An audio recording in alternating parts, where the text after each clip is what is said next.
Sid in the morning. Bernard McGurk and Sid Rosenberg. Sleep with one eye open. Life, sports, politics, Stay woke. mischief. Oi! Live, local, on it. 77 WABC.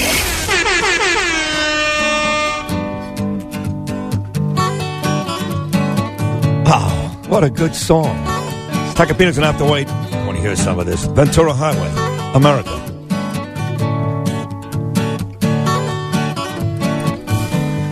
Chewing on a piece of grass. This is one of those, Bern, you can roll down the window and you're on the New York State Thruway heading up to Monticello on a nice night, right? This one, America, Ventura Highway. Anyway, this is the fourth and final hour of this Bernie and Sid on Monday. It's been a terrific show. Rich Lowry was great. Mike Richter was great. We were great. That's always the case. Rich Valdez, We're going to hear it again coming up at 9:40. He is the call screener for the Mark Levin Show, the great one, and he had an almost encounter, which has become big news in New York with AOC at the Puerto Rican Day Parade yesterday. You're going to hear from Rich coming up at 9:40, but one of our regular Monday guests is one of the most famous defense attorneys in the country. Friendship now that's over 40 years with Joe Tacopina. And here he is, the handsome, brilliant, tremendous attorney, Arthur Idala. Joe, what are you doing? Where are you, in a tunnel or something? Yeah, basically, I'm in a tunnel. Where Almost are you? In a tunnel, correct. I'm hovering in a bathroom in a train so no one could hear me. That's hilarious. Are you in America? Yes, right? Obviously. This is the country, yes. Yes. Okay. So listen. So before we get to Linda Fairstein or one of these degenerates that you defend, you made me crazy, Joe, for weeks about this book. They say we couldn't do it. This Wayne Copy book about the 1969 Mets. He's coming on Friday. And with that, Joe, it's gone. He's out. Maybe his phone fell into the toilet bowl there, Edith. Huh? He's in a train somewhere. Sounds weird. I thought of Trading Places for a second. Then I thought of Clue, when somebody gets killed on a train, right? Yeah. Or Murder on the Orient Express. Oh, even better. Now, that was Agatha Christie? No. That's right. Yeah, no, that's right. And the lady that was in...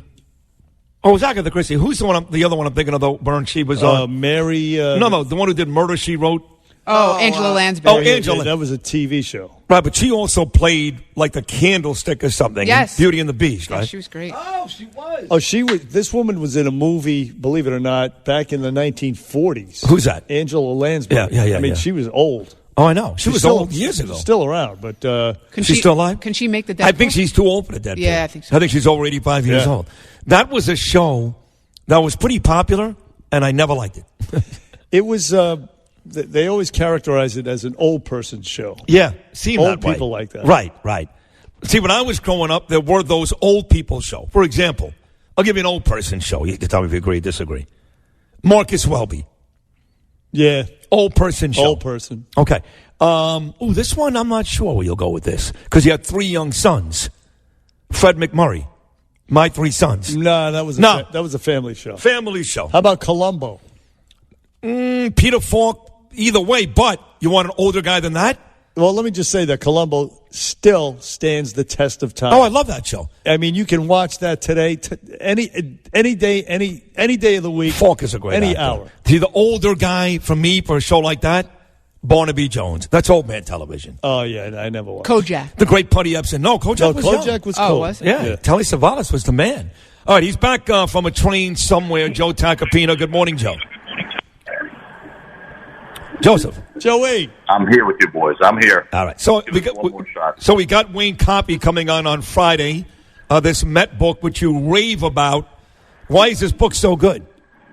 You know, because it tells of one of the most incredible seasons in the history of sports. Look at the Mets have been horrific for 7 years before they went and won the World Series with a great group of young players led by maybe one of the greatest managers of all time, Gil Hodges. But what it also did was it really brought you back into New York City in 1969.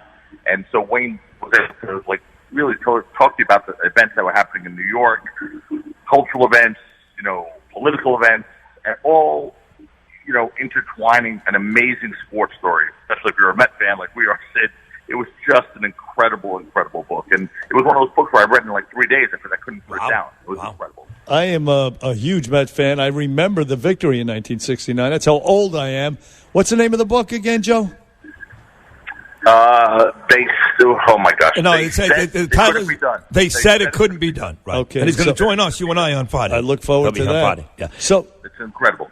Anyway, Joe Tacopina, let's get to some of the news. We talked about this last week. We know where you stand. Linda Fairstein's now been dumped not only by these prestigious charities from the boards of them, she's also been dumped by her publisher.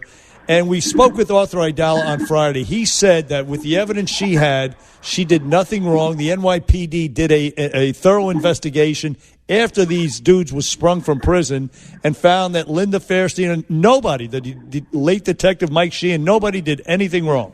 No one did anything wrong. And That's right. Everyone did everything right except 5 innocent kids were put in jail, convicted for a crime they didn't commit, were racially profiled, had confessions coerced out of them, were beaten by a cop at 14 years old, were questioned without their parents against the law. But everyone did everything properly. But that's not what Michael Armstrong, who was a NAB commission guy, which is an anti-cop commission, as you recall, he did a thorough investigation, and he's the one who made that determination. There was no coerced confessions. He made that determination. It was a coerced confession. It was a false confession. Bernie, you're forgetting that someone else confessed and was guilty and convicted. There was no DNA in this case. As a matter of fact, the DNA was of the perpetrator. Of course it was a coerced confession. They were questioning 14-year-old kids who had mental disabilities, learning disabilities, without their parents. Illegal. They did it. They physically abused them. One cop punched Richardson in the head. I mean, what are you talking about? I'm talking about the fact that those kids volunteered those statements. They didn't. They weren't tortured. They were told they would never leave the prison unless they said what they were told to say. They were beaten and they were questioned without their parents. That's not a volunteered statement. By any stretch of the law, that's not considered a confession that is legal. Well, this is where Bernie and I disagree, because I thought the cops may have done the same thing with Chanel Lewis, and it's not because Bernie loves the cops more than me. There's a million coerced confessions. Cops do this stuff all the time. Not that they're dirty cops, but that's what they do. Now, with that said, I do believe it was illegal. I do believe some of this stuff was coerced, but I also think these kids are guilty. In fact, if they did the DNA now... They're not guilty. I mean, they're not guilty because the DNA disproves it. You're right. More importantly, someone else pled guilty to it and made a confession as now in jail. So someone is responsible. It just wasn't these kids. They may have been guilty of being dirtbags and being punks, but they were 14 years old who spent a long time in jail for crimes they did not commit. I mean, Linda Fairstein, according to witness testimony, said, go into the projects and stop every little slug you see. I mean, that's not... Yeah, that's Netflix nonsense. She never said that. That's not Netflix nonsense. That's a witness. You know that? You were there, Bernie. No, I happen to know that's just that's fiction. That was written by some screenplay writer to put into the mouth of what's her name, Felicity Huffman. That never really happened. Oh, that never really happened. That's right. Well, they went into the projects. They found a couple of slugs. One of whom was not even there. Kept Corey Wise, who wound up spending time in jail because he was 16 years old and considered an adult. So whether it was said that way or wasn't said that way, it was ordered and it happened, and innocent kids were put in jail because they were, let's call it what it is, they were racially profiled, confessions were coerced, they were questioned without legal guardians, which is against the law. Look, we can say, hey, these kids are bad kids, they're guilty, we don't have to apply the laws because they're bad kids, but that's not how our system of justice works. Not fair enough. Listen, that it did go down that way. A lot of us still feel like if they did DNA testing now, because there was no touch DNA back then, Joe, you're right. Listen, based upon what they had at the time, they had nothing other than these kids who were in the park. So I'm not arguing with you, but that's not racial profiling. They were black kids in the park that night that were doing these crimes. So they had to go. What are they going to go after? Blonde-haired, blue-eyed kids in Queens? They went after the kids who were actually in the park. Well, I would say this. If they could do DNA testing now, like touch DNA, which Bo talked about last week, that they couldn't do back in 1989, they may find something different. They may. Can you guys hear me or am I gone? Is this my Sprint commercial happening right now? No, you're on. You're here. Okay. They went to the projects. They were looking for kids of color, of minorities. They went into the parks. They weren't looking for some preppy kids. I mean, they weren't racist. All right, we lost him. He lost them. All right. But we know how Tacopina feels. There's one last, Corey Wise. This is a very, very important fact. He mentioned the Walkman to the detective way before this woman came out of the coma. Nobody knew about a Walkman that was stolen from the woman. He mentioned it to her. It wasn't until she woke up and volunteered that information to the cops that they said, wow, that's what that kid told us back when he took us to the scene. I don't feel like you're both right. I mean, I think they're guilty. In my heart of hearts, I think those kids were guilty, scumbags and guilty. But by the letter of the law, there is no evidence. There was no DNA. There was DNA from Reyes. There was DNA from Reyes. There was no rape DNA. But that's right. But if they had done touch DNA, they would have found those kids were there. No. Not if. We're talking about what they found.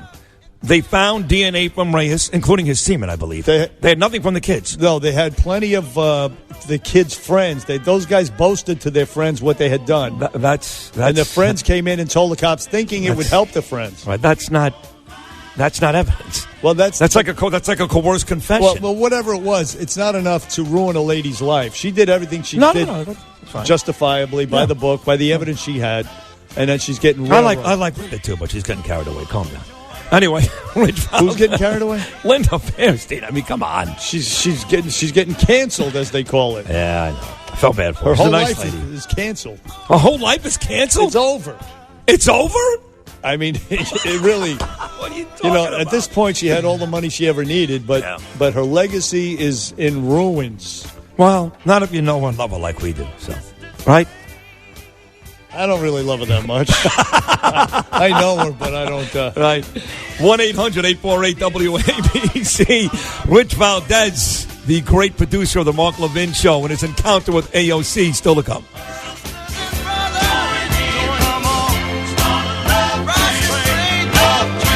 Bernie and Sid in the morning, 77 WABC.